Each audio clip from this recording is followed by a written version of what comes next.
Hello everyone, welcome to my YouTube channel. Friends, आज मैं बिहार शिक्षक बहाली 7वां चरण से संबंधित कई मुद्दों पर चर्चा करने वाला हूं। फ्रेंड्स, यदि आप C TET, UP TET, REET, BPSC, head teacher, head master and other TET की तैयारी कर रहे हैं तो मेरे चैनल को सब्सक्राइब करें और बेल आइकन को प्रेस करें, ताकि जैसे ही मैं कोई नया वीडियो अपलोड करता हूं तो उसका नोटिफिकेशन सबसे पहले आपको मिले।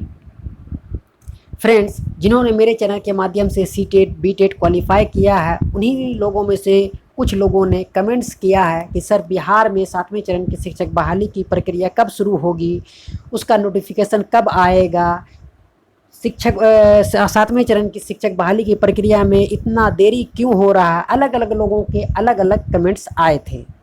इस वीडियो के माध्यम से मैं उन तमाम लोगों के कमेंट्स का जवाब देना चाहूँगा।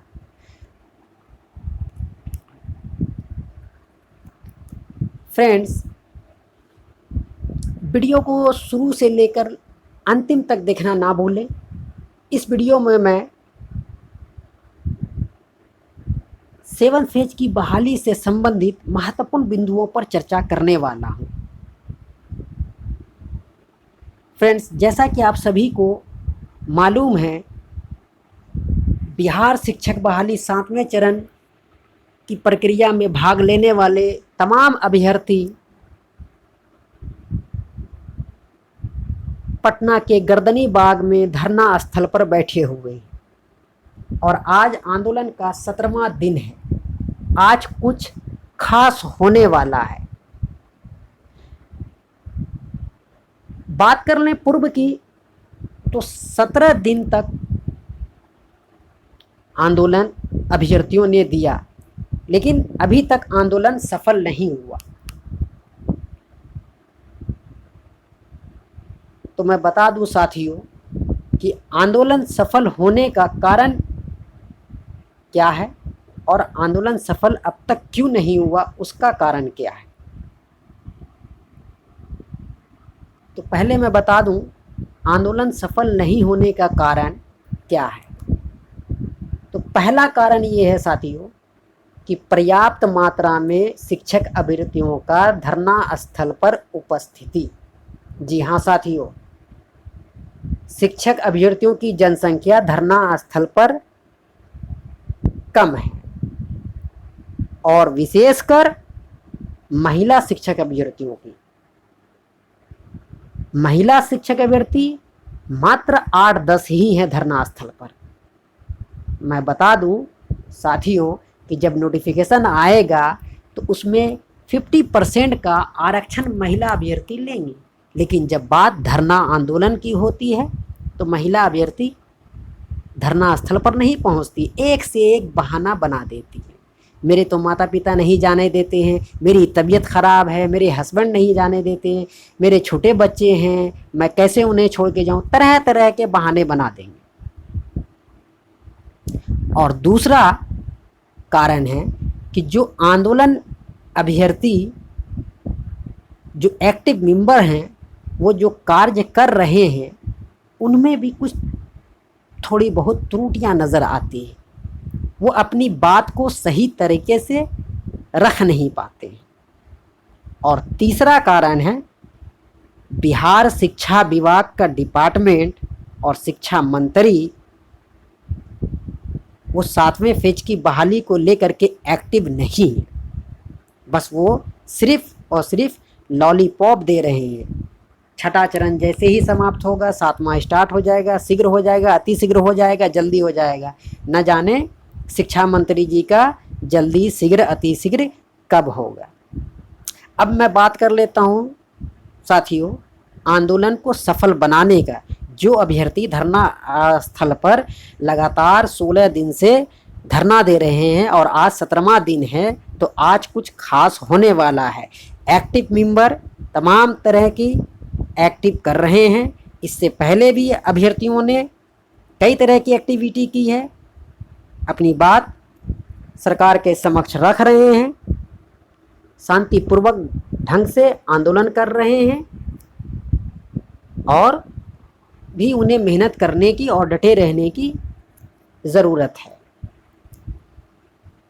धरना प्रदर्शन अधिकारियों को साथियों आपने देखा कि वो हवन भी कराएं, मुंडन भी कराएं, भूख हड़ताल भी कराएं। और कल जो 16वां दिन था आंदोलन का, तो जब भूख हड़ताल किए तो पुलिस वालों ने धरना स्थल पर पहुंचकर उनको स्पष्ट चेतावनी दिया कि यदि आप लोग भूख हड़ताल करेंगे तो मैं यहाँ पर धरना प्रदर्शन नहीं करने दूंगा। आप शांतिपूर्वक आंदोलन करें लेकिन भूख हड़ताल नहीं करें। इसलिए अभ्यर्थियों ने भूख हड़ताल समाप्त कर दिया। अब मैं बताने वाला हूं जो एक्टिव मेंबर कार्य कर रहे हैं और आंदोलन को सफल बनाने के लिए ये बहुत ज़रूरी है साथी, इसे ध्यान से समझेंगे साथी। पहला कि अपनी जनसंख्या को बढ़ाएं, ज़्यादा से ज़्यादा तादाद में धरना स्थल पर अभ्यर्थियों को बुलाएं और विशेषकर महिला अभ्यर्थियों से, मैं भी अपने चैनल के माध्यम से महिला अभ्यर्थियों से रिक्वेस्ट करता हूं कि आप धरना स्थल पर ज़्यादा से ज़्यादा संख्या में पहुँचे प्लीज़। अगर 7वें चरण की बहाली इसी महीने में उसका नोटिफिकेशन चाहती हैं तो आपको जाना होगा। महिला अभ्यर्थी जब आएंगी तो सरकार पर दबाव पड़ेगा, तभी 7 फेज का नोटिफिकेशन आएगा। दूसरा पॉइंट है कि धरना स्थल पर जो अभ्यर्थी धरना दे रहे हैं उनसे मैं हाथ जोड़कर रिक्वेस्ट करूंगा कि आप धरना स्थल पर ज़्यादा से ज़्यादा मीडिया कर्मी को बुलाएं और उनसे फिर कहें कि वो शिक्षा मंत्री का जा करके इंटरव्यू ले।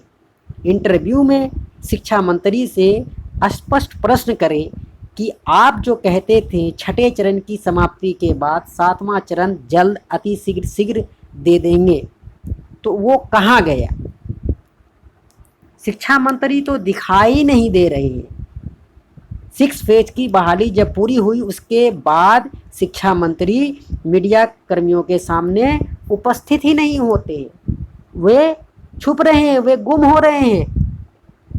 7 फेज को लेकर के वो एकदम एक्टिव नहीं है।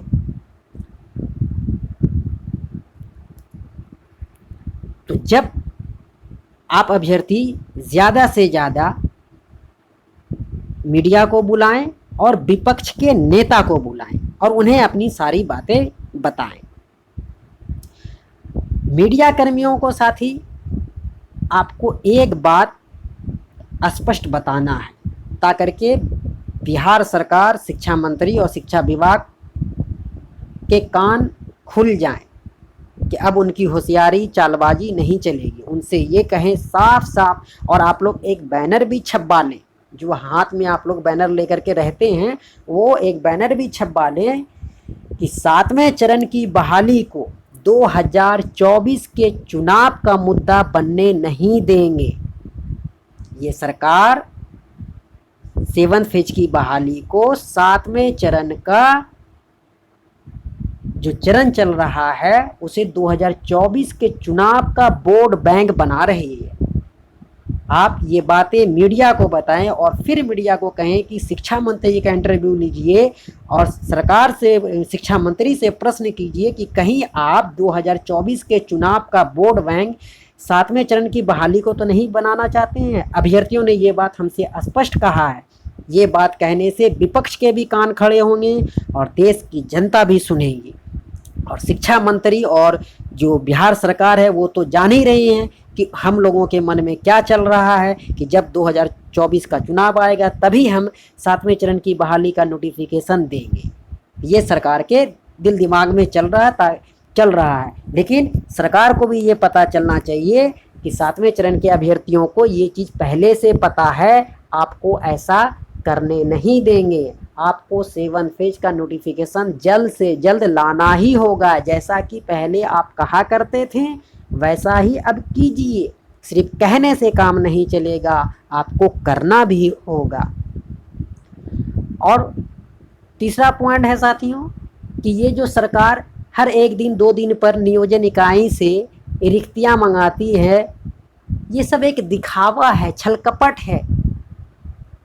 अभ्यर्थियों को लॉलीपॉप दे रही है। सरकार के पास सारे डाटा है, सारे आंकड़े हैं। 6 फेज में उन्होंने कितनी बहाली निकाली थी, कितनी सीट भरी, इसका पूरा बायोडाटा सरकार के पास है। अब जो भी एक दो नियोजन इकाई से वो मंगा रहे हैं रिक्तियां, तो इस बीच में जो नई कुछ रिक्तियां आई होंगी उनको मंगा रहे हैं। ये सब आपको दिखाने के लिए और आंदोलन को समाप्त करने के लिए ये सब दिया जा रहा है कि हाँ, शिक्षा विभाग काम कर रहा है। आज इसका नियोजन इकाई का रिक्तियाँ मंगाया हूँ, कल उसका मंगा रहा हूँ, परसों उसका मंगाऊंगा। इस तरह से आप लोगों को खाली बरकरार रही है, तारीख पे तारीख हो रहा है। ये सब खाली एक लॉलीपॉप है। आप लोग खुद सचिवालय जाएं, मीडिया कर्मियों को भेजें, शिक्षा मंत्री से बात करें और वहाँ के अधिकारी जो दीपक कुमार हैं उनसे बात करें, अपर सचिव जो हैं शिक्षा मंत्री के, कि 7वें चरण की नोटिफिकेशन देने में आपको दिक्कत क्या है, प्रॉब्लम क्या है, ये बताइए। मैं बता दूं साथियों एक उदाहरण दे करके कि बिहार सरकार 2024 से पहले 7वें चरण की बहाली को पूरा नहीं करेगी। ये बात आप लोग कान खोलकर सुन लीजिए। मेरी बात थोड़ी कड़वी लगेगी साथियों, लेकिन मैं स्पष्ट बोलता हूँ, क्लियर बोलता हूँ। अगर आप लोग चाहते हैं कि इसी साल इसी महीने में 7वें चरण की बहाली आए, तो आप लोगों को कुछ एक्स्ट्रा कार्य करने होंगे। तो मैं एक उदाहरण देके बताने वाला था साथियों कि आप सभी भली भांति अवगत होंगे। राजस्थान सरकार ने 2020 में टीचर की बहाली निकाला 32,000 सीट पर। कोरोना के कारण परीक्षाओं का डेट बढ़ता चला गया, तो 2021 में मार्च में उसका परीक्षा हुआ। 32,000 सीट पर बहाली के लिए परीक्षा हुआ था, लेकिन 2-2.5 लाख स्टूडेंट पास कर गए।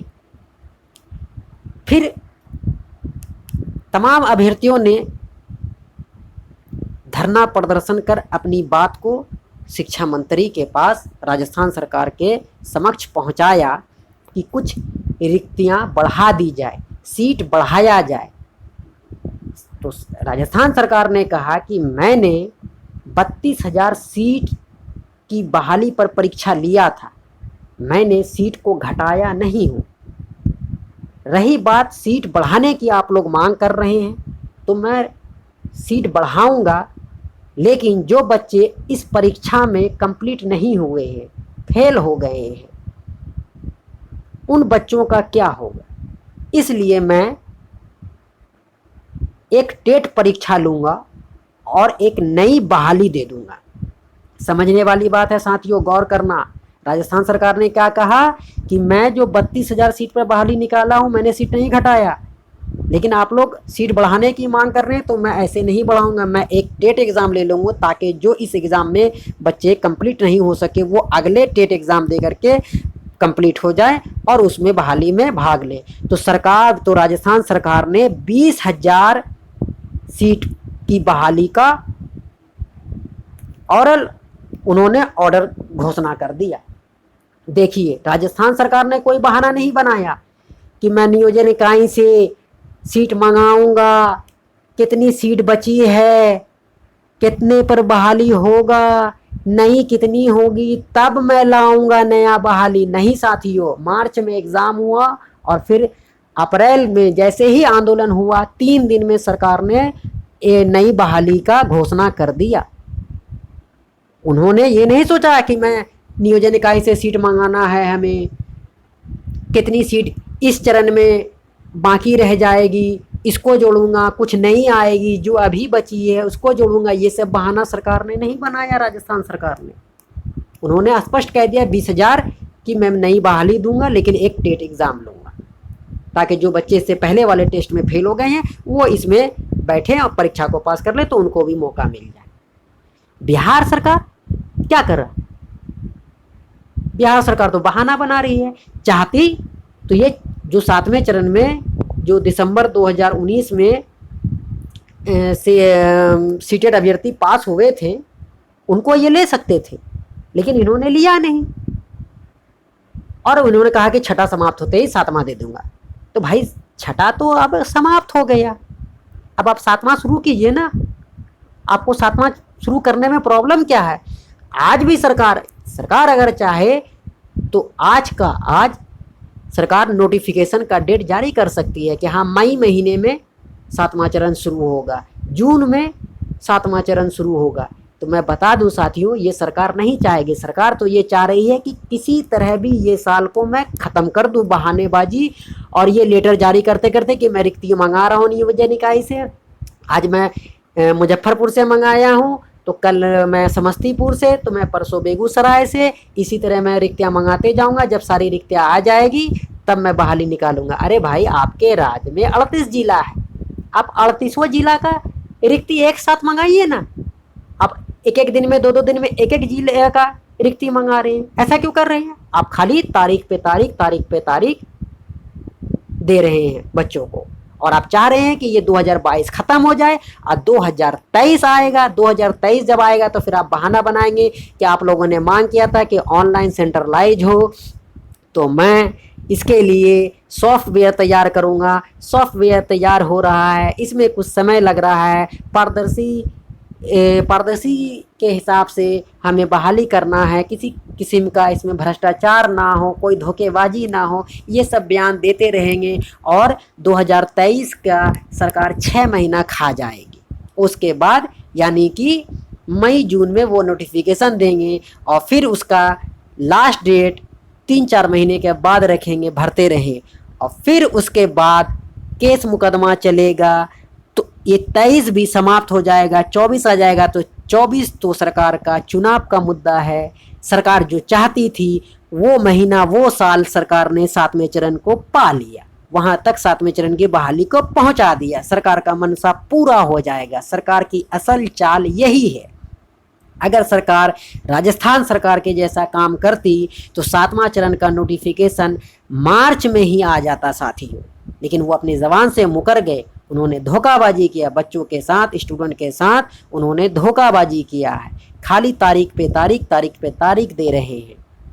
तो इसलिए मैं साथियों, जो धरना स्थल पर बैठे हैं उनसे मैं यही कहूँगा कि आप लोगों के हाथ में एक बैनर होना चाहिए कि 7वें चरण की बहाली को 2024 के चुनाव की बहाली का मुद्दा नहीं बनने देंगे, 2024 की बहाली का वोट बैंक नहीं बनने देंगे, ऐसा बैनर हो। और जितने भी मीडिया कर्मी को आप लोग बुलाएं, आमंत्रित करें, उन्हें भी ये बात बताएं और उनसे कहें कि आप शिक्षा मंत्री का इंटरव्यू लीजिए और उनसे जाके पूछिए कि सर, कहीं आपका उद्देश्य 7वें चरण को 2024 के चुनाव की बहाली का वोट बैंक तो नहीं बनाना है?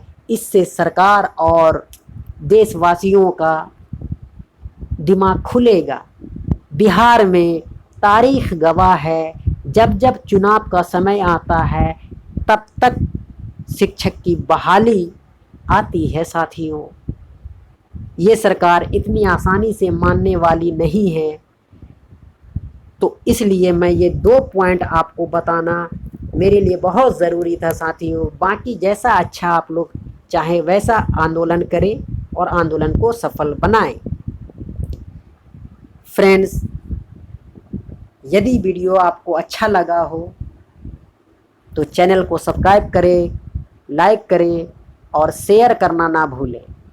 मिलते हैं फ्रेंड्स नेक्स्ट वीडियो में, तब तक के लिए थैंक यू।